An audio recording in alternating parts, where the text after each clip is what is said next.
Hello and welcome to the J Plus R movie podcast. Today we will be discussing Bumblebee, which is basically the started out as a prequel but then became a reboot of the Transformers film series. What's set up is that it kind of starts in like the event that is pretty famous among like the Transformers franchise, which is the war for the planet Cybertron. And you have like Bumblebee and Optimus Prime both like escaping off the planet that's been overtaken by, the evil like Decepticons and stuff. And then Bumblebee ends up like crashing onto like Earth. This entire storyline about, the Decepticons like having to come and innate Bumblebee and stuff. But what it largely more focuses on is Bumblebee's like kind of experiences with this teenager called Charlie, who kind of has gone through her own personal tragedy, and these two kind of like storylines end up converging, and basically it becomes a story about, like both of them kind of trying to regain a part of themselves that they had lost beforehand. Bumblebee, especially because once he crashes on Earth, he gets his like voice box broken, so that among other things. Good thing to say right off the bat would probably be that both of us actually have a bit of a nostalgic attachment to the first Transformers film. Yeah, and to me, I've also got quite nostalgic attachment to the original Transformers animated series and the toys. So it was nice to see the Gen One designs on Mm-hmm. the Transformers this time around. I saw a couple of episodes, but I was never like a huge fan. If anything, I feel like the first one, despite its many like problems, it did do a good job at introducing that franchise to like a new audience. It made me aware of like characters like Optimus Prime, like Bumblebee, like Megatron. From there, that was when I gained a bit more knowledge, like some of the lore and other stuff. But I'm by no means like an expert at all. First one, although it wasn't the best film, it was like a decent starting point. Would you Yeah, say? it was quite enjoyable. It worked. It wasn't amazing, but like it was decent enough. I would quite happily watch it again if it was on the telly. But unfortunately, then that they were followed by the sequels, which everybody has said a lot of stuff about the Transformers, sequels and the film series as a whole. So there's not much new that the two of us could add. But I think the main thing about it that was very very notable was that it was a series that was desperately in need of like new blood and a new creative figure, because Michael Bay did the first one and he directed all of the sequels following that. And even when they had a change in writers, it still very much felt like we were constantly just getting the same film over and over again. Bay just needed to get off that train, and somebody new had to take the fold, I feel. They need a new director, but I would still argue that Bumblebee isn't. It's a different kind of film. I will give it that. But the earmarks of Michael Bay are still everywhere. Well, what's interesting to note about Bumblebee is that, again, as I mentioned, it started life as a prequel, and I think it might have even been written as a prequel, and then when it started shooting, that was when it sort of became a bit overhauled and then became more its own thing. But there are still vestiges of original films in there. Like, to give you an example, Megatron isn't in it because in the continuity, Megatron was like just frozen in ice or something during the events of this film. There's mention of a character called like Simmons, which was like the John Turturro character in the first one. So there are vestiges of it, but largely speaking, yeah, there are similar elements, but it very much does embrace the fact that it's a reboot, I feel, as much as it Yeah, can. yeah. I would call it. It's some weird in between thing. Like it is a reboot, very much so, but it could also still work as a prequel if you wanted it to. The big problems with all the Bay films is that their continuity just became broken over time. In some ways, if this were part of it, this would just be continuing that trend of broken continuity. If the sequels didn't exist and you just had the first one and then you had this as the prequel, then that might have made it work a bit better. But when you take all the stuff that the sequels added into account, it doesn't quite gel. So that's and just in general, I feel like this entire film is, I would say, especially in directorial style, is such a sharp swerve away from practically all of the original films that I think it just works very well as it's the start of a new thing. You see, I don't think it's a million miles away from the original films. I actually completely disagree with you. I think, Okay, all right. Well, go ahead. Go ahead. Explain why. well, it still has a disproportionate focus on the human characters, which is fine. But again, it still makes the central character a very whiny, not particularly interesting teenager who gets the car, acts selfishly with it, and then is a robot and learns to be a better person, except not really. And that was the arc that Sam went through in the first film. Pretty much. I will say that this one actually does feel kind of almost like a quasi remake of the first film. It's the same concept as the first film, stripped back and done on a more personal level. And I do think that is interesting. Actually liked it, and I think part of the reason why I liked it is because, like, obviously you can compare it to the Bay films and say like, oh, it's a million times better in a few different like aspects because of just how different it is. But I do feel like even as a film on its own, it works very well. And I think the reason why it works is because, like, Travis Knight's approach to this film, I'd say it almost feels of an anti-blockbuster.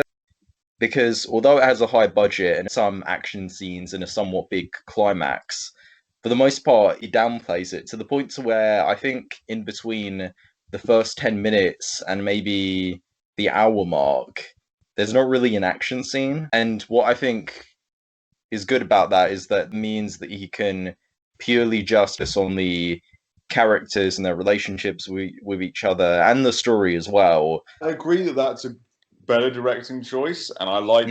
That's not even a directing choice; that's a writing choice, really. Yeah, I would sort of say it's a bit of both. It's interesting that we've got the focus on the relationships rather than on the action, which I think could have been a strength if the relationships were done well. I'm going to be honest. I watched the film. I didn't buy most of the relationships. I didn't understand how these people were the way they were as characters. And I didn't care. Like, for example, the whole thing that drives Charlie is that obviously her dad's dead and she's struggling to cope with it. Okay, great. Except I never felt that. She was kind of just said hi dad to a photo and we're like, oh cool, dad's dead. Great.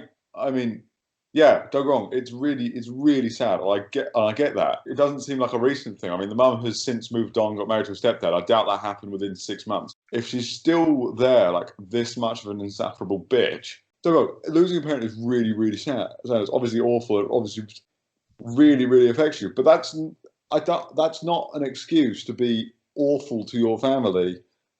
It just isn't. And the way she interacts with her family is just wrong. Like and it doesn't seem like a response to her dad dying. It just seems like the way she talks to her family, because we've never heard of it being any different. And so I can pinpoint one scene where the stuff you're saying does apply. The first time we see her interact with her family, I agree, she is being very short-tempered. She's doing that typical like teenage girl thing where she's just sort of like responding to what they're saying with like, sarcasm. But to be perfectly honest, I don't really agree that her character was unlikable. I sort of feel like I do get what you mean where you say that it's not a recent thing. And I do think that maybe if it were more recent, then you could have maybe excused it a little bit more. Yeah, I completely understand that arc.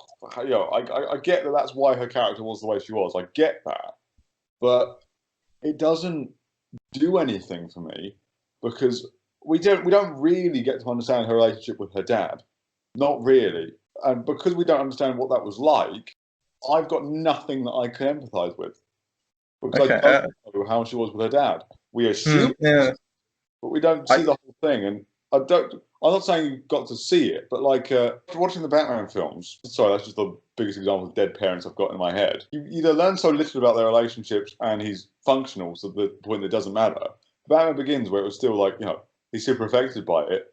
You got to understand that relationship and see it a little bit, so you could tell it was a very solid relationship with things that you could then see exactly why he was the way he was, because you could see the things he was reacting off of.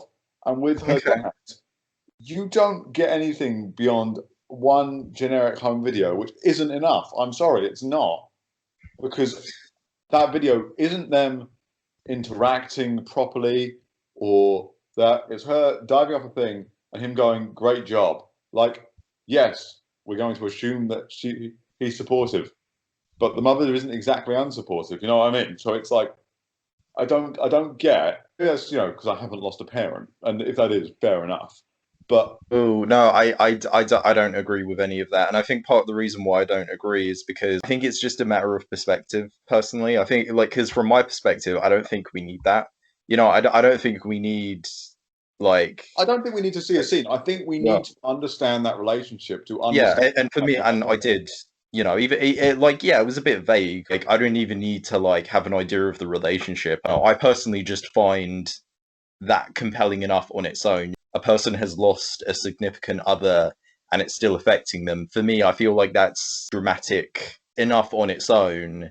And unless it's like done really, really terribly, for the most part, it can just work automatically for me. I completely disagree with that. That's absolutely fair. I found her character throughout the film selfish, rude. I liked a lot of the scenes with Bumblebee, but that relationship to me felt disingenuous with the character that she was. She was interacting with humans. She didn't seem remotely like what Bumblebee was. Characters kind of are what they are. Like, I'm not saying that they're always 100% this, but there's always the spark of who they are in every scene. And if there isn't, it's odd. And for me, that caring for Bumblebee came out of absolutely nowhere because she didn't care about anyone but herself. She just didn't, and that was established quite early on that she was completely self-interested. It felt like they hadn't done the legwork in the script to get to the point where she would just immediately be caring about Bumblebee like that. Her relationship with Bumblebee was bringing her out of this shell that she was in currently. Yeah, completely understand that. I think that worked as an arc. I just think it needed, like, it was completely understandable, but emotionally for me, it didn't work because I think there needed to be more legwork done in Act 1 to get it to work. Because right from the start of this film, I didn't care about Charlie. And because I didn't care about Charlie, I didn't care about her arc. And because I didn't care about her arc, the entire film didn't work for me. And what about Bumblebee? Do you think the Bumblebee's arc worked better? Yeah, I do, because I quite cared about Bumblebee, actually. I think that first sequence did a really, really good job of getting us to care about Bumblebee.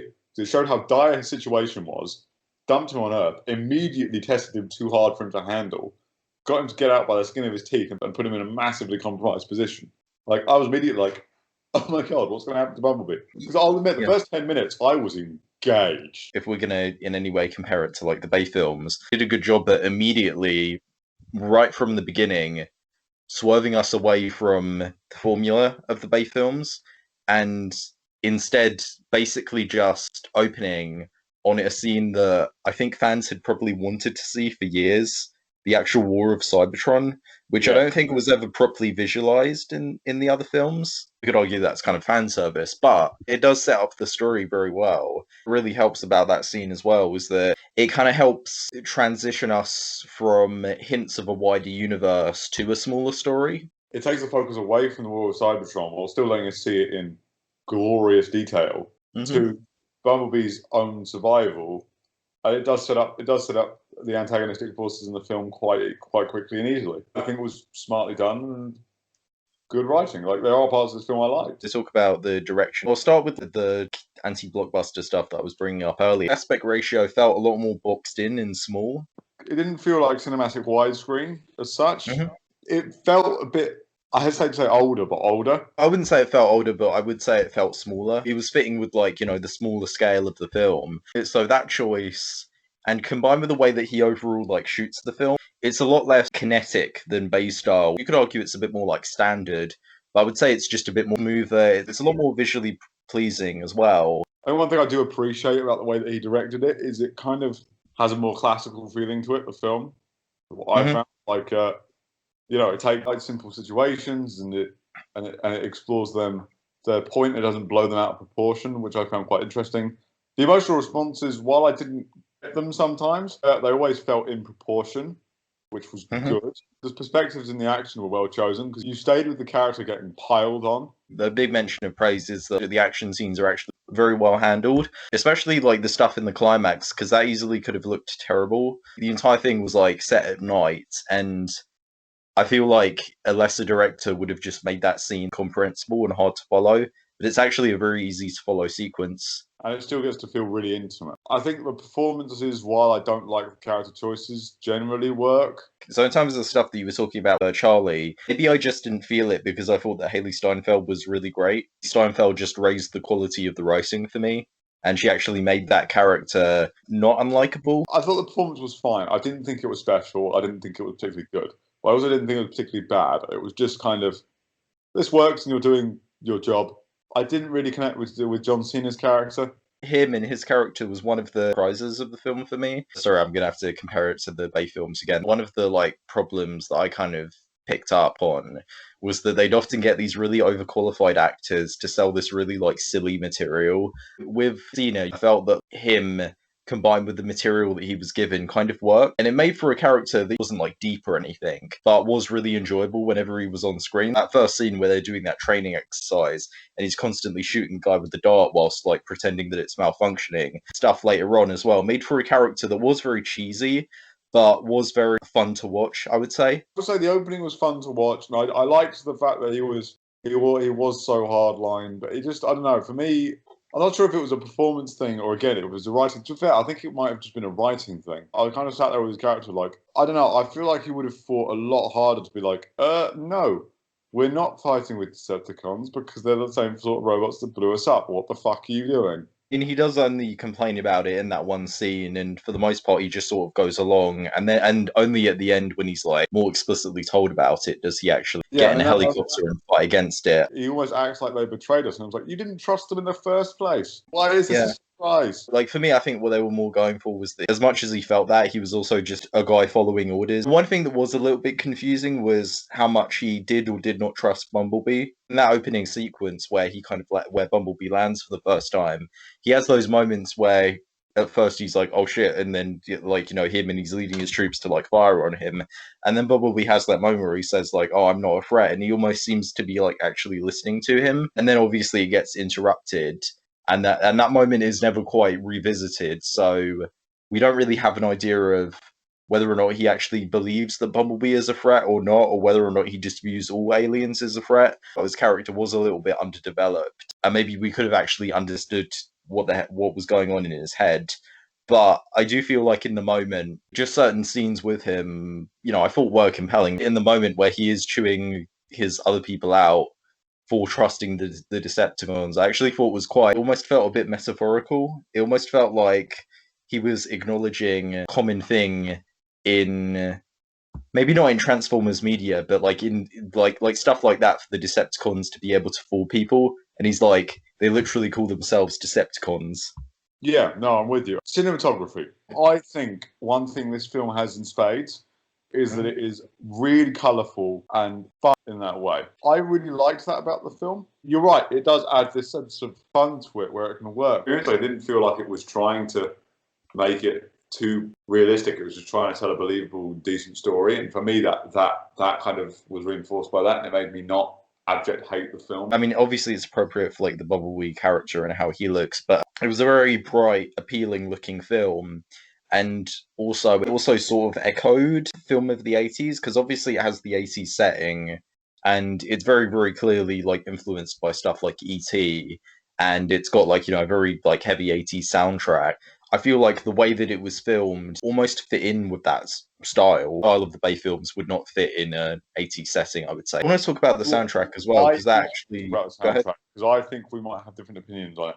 To begin with, I felt that they were overusing it, but later on in the film, I feel they actually did start to use the songs that they had to more of a creative degree. I think it was only creative when Bumblebee was using it to communicate, and outside of that, I found it overused and pointless. I wouldn't call it pointless. I would say overused. Yeah, it again, especially at the beginning.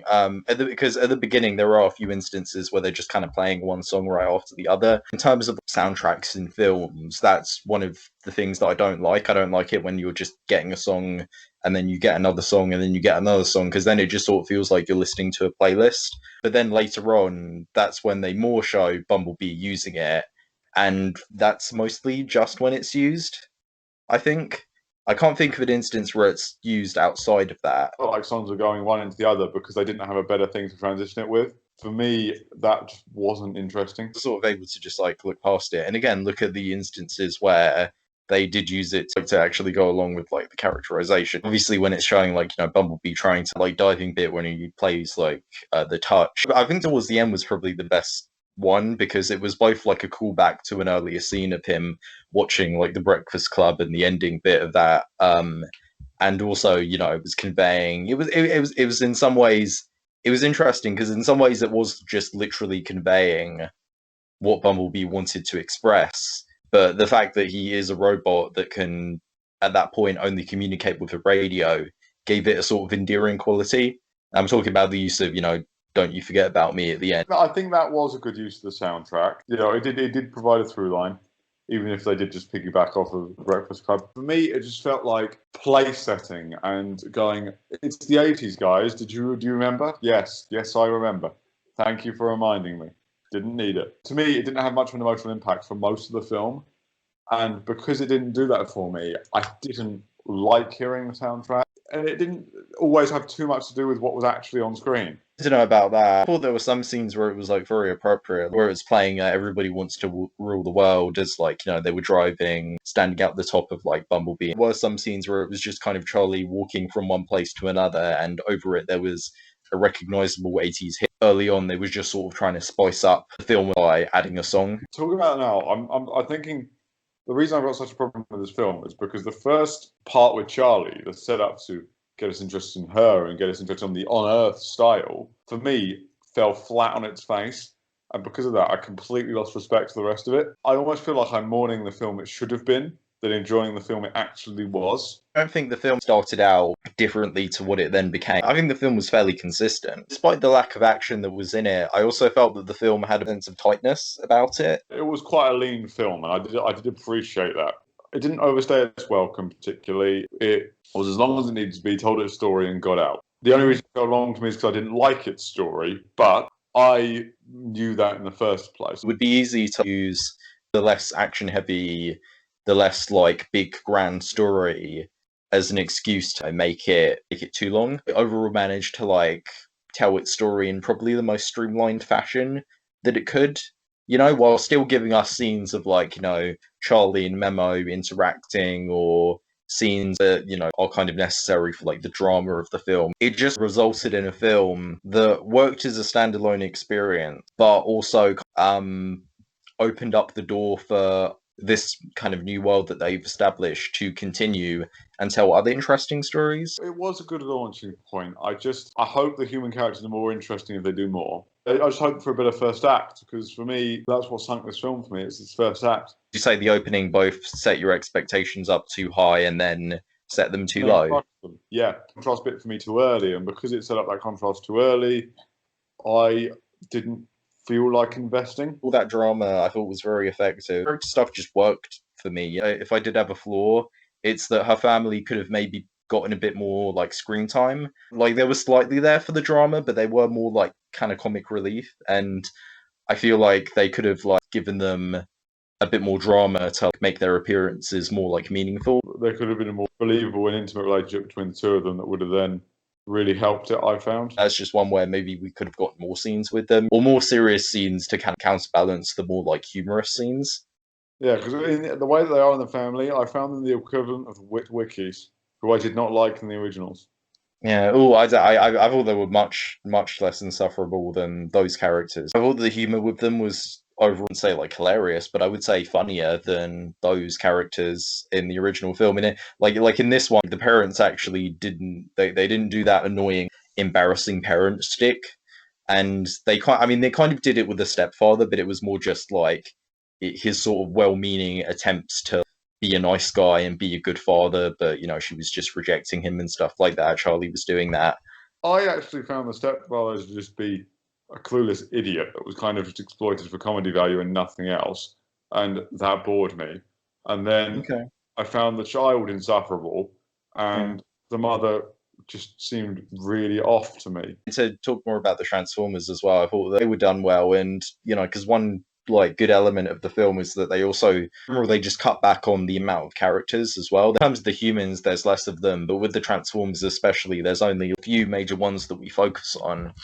but as a result, they do feel a lot more clearly defined. Like the two Decepticon villains actually have a clear relationship that made their scenes quite entertaining. Decepticons have quite a good relationship together, and I think Mhm. that really sell them as fresh out of war battle partners. It helps actually also sell them as like a threat as well, even though I was a really strange way of killing humans as well, because basically what they do is whenever they shoot a human, they turn into spit or look to be spit. That was really strange. Oh, I think that was an aqua liquefier. Like they just turn their body into water. It did look liquidy, but there was something about the texture of like what was left over that almost looked like spit or something like that, or saliva, which is like the official word to use. But that was a little bit strange. It did slightly almost feel like they wanted to not get like an R rating, because I'm sure that if they didn't do that, the humans would have just exploded or something like that, and they probably didn't want to put gore in there. I mean, the film's got like a PG rating over here. It's not too far removed from like a 12. It just got a PG rating through the skin of its teeth.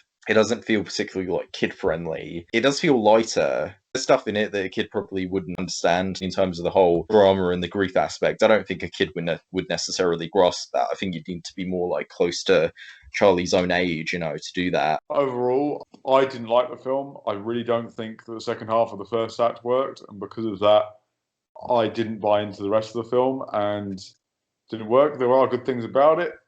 If you like Transformers, I would encourage you to watch it yourself and make up your own mind. But on a personal level, it's really not one that I want to go back to anytime soon. In some ways, I think that this is a much better starting point than the first film. We'll just have to wait and see on that front, because they are currently still making more. But personally speaking, I thought this was like a very good, decent like starter to a new series. I thought it worked decently as a more grounded, character focused blockbuster, and I would recommend it. Next time, we will be doing another kind of double feature, but it will be one episode. It'll be on two horror anthologies, Dead of Night and Trick or Treat.